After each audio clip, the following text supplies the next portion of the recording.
Katika kipindi cha kuanzia tarehe 18 Machi 2026 hadi tarehe 28 Aprili 2026, Jeshi la Polisi Kikosi cha Reli Tanzania tumefanya operation katika mikoa ya Shinyanga, Simiyu na Mwanza kwa lengo la kuwakamata na kuwasaka watuhumiwa wanaohusika katika uhalifu wa miundombinu ya Shirika la Reli Tanzania. Na katika operesheni hizo tumefanikiwa kukamata jumla ya watuhumiwa 40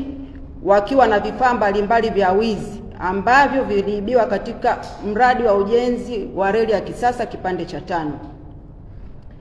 Vifaa vilivyokamatwa ni pamoja na nondo 431, bomba za chuma za kujengea madaraja ya reli 458,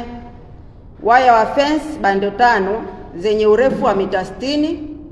mabati 23, stendi za karashia 3 ambazo zilitengenezwa kwa kutumia vyuma vya madaraja ya reli ya SGR, pleti za chuma 5 na mafuta aina ya dizeli lita 40. Pia katika operesheni hiyo tumekamata magari 3 na pikipiki 6 ambazo ni vielelezo vilivyotumika kusafirisha vifaa hivyo vya wizi. Katika hatua nyingine, mnamo tarehe 6 mwezi wa 4 2026 huko maeneo ya Morogoro alikamatwa mtuhumiwa mmoja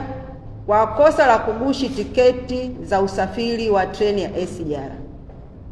Watuhumiwa wote waliokamatwa, hatua za kisheria zinaendelea kuchukuliwa dhidi yao kwa ajili ya kufikishwa katika mamlaka mengine za kisheria kwa hatua zaidi. Jeshi la Polisi Kikosi cha Reli Tanzania linatoa wito kwa wananchi kuendelea kushirikiana na Jeshi la Polisi Kikosi cha Reli Tanzania